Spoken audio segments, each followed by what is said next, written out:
Pag-uusapan natin ito po 'no, isa lang po. Kung may oras pa dadagdagan natin. Pero napanood ko po 'tong topic ni,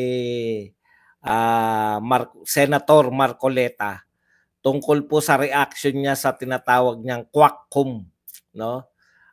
Yung mga kapalpakan 'no, ito kaya po niya tinatawag na Quackcom, nagkukunwaring mga korte na hindi naman korte. Yun yung problema ng ating Quackcom. Napakarami po 'no, napakarami niyo pong na-expose. Siguro itatry lang nating i-recall 'no, habang mainit.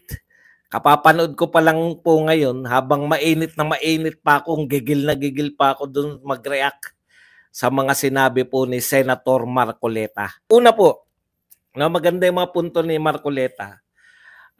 Ito pong Quackcom. Talagang kaya po umattend dito si Tatay Digong, ang tansya niya, to expose no, na maling-mali. Maling-mali itong ginagawa ng Quackcom. At ang dami pong nakarealize.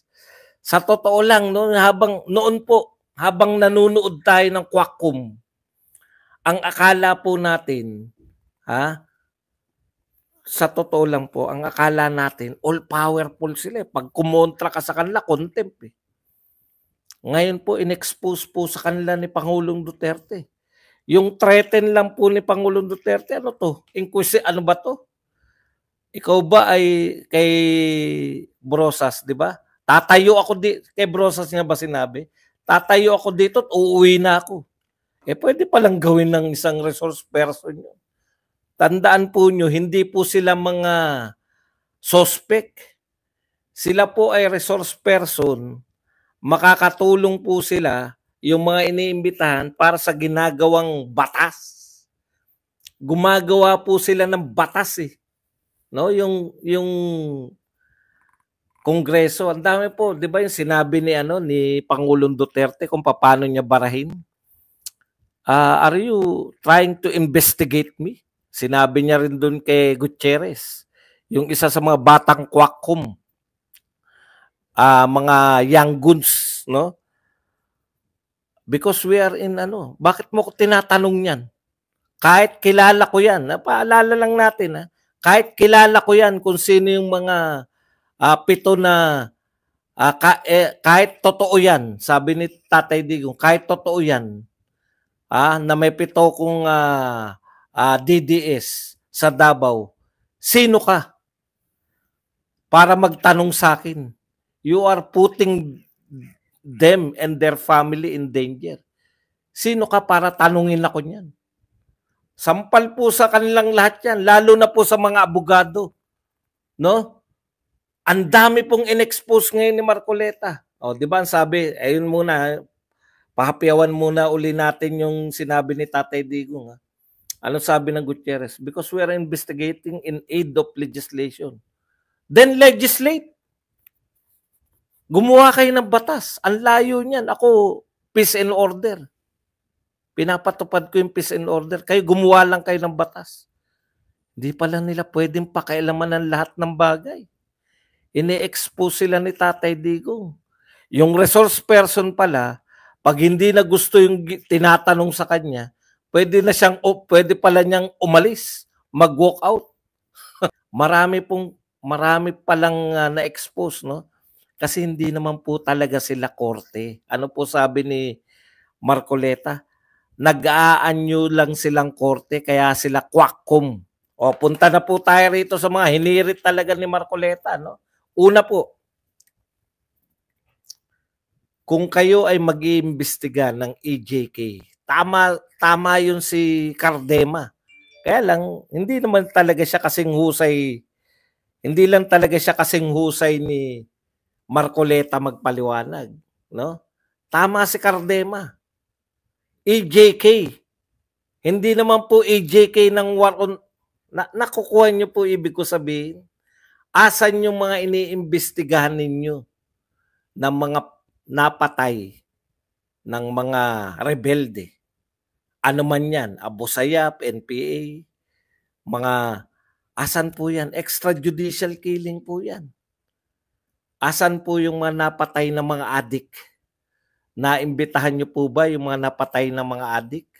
Asan po yung mga napatay na mga drug lords? Ibig niyo sabihin, wala po. Sa 30,000 na yan, na binabanggit ninyo na hindi natin alam kung saan, wala naman pong ganyang figura yung PNP. Nasan po yan? No? Nasan po yan? Yung mga testigo na yan na biktima nung kabilang panig. Okay. Ito pinakamagandang mga tanong kasi kahapon nagtatanong ako sino mga dapat imbitahin. Ano sabi ni Marcoleta? Simple, iba talaga yung mga matatalino, no? Yan talaga mga sinusukuan ko, yan talagang hindi kayang abutin ng isip ko.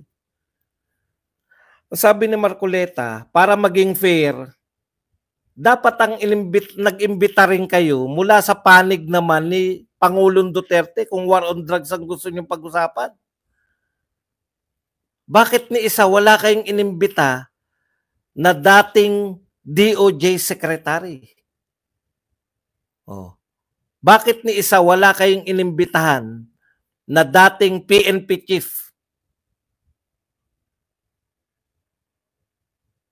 Para maging fair. Solicitor General, yung dating abogado ng Pangulo. Bakit hindi nyo sila imbitahan?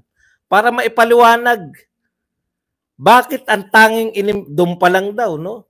Sabi ni Marcoleta, doon pa lang sa pag-imbita nyo na lahat may grind.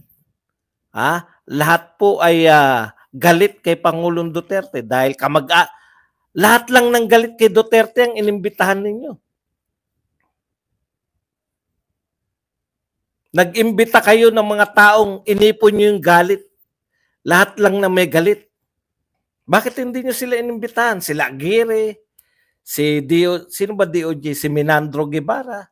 Para maipaliwanag kung bakit legal. Alam mo sabi ni Marcoleta, kahit Supreme Court, hindi po pwedeng pigilan ang Pangulo ng Pilipinas sa pagpapatupad ng kanyang programa. Programa ng Pangulo yun.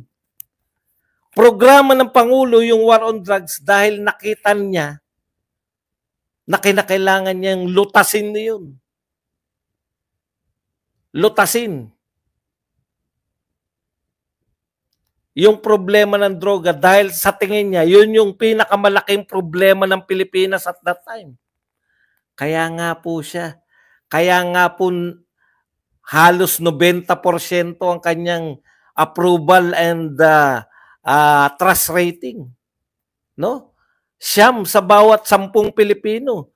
Approve na approve sa ginagawa ni Pangulong Duterte. Dahil nakikita nila, yung nakikita ng Pangulo na problema, yun din yung nakikita nilang problema. At nakikita nila kung paano nilulutas ito ng Pangulo. Sa polisiya po, parang ang pinalalabas nitong mga quackom, masama ang mag-conduct ng war on drugs. Sino po nagsabing masama?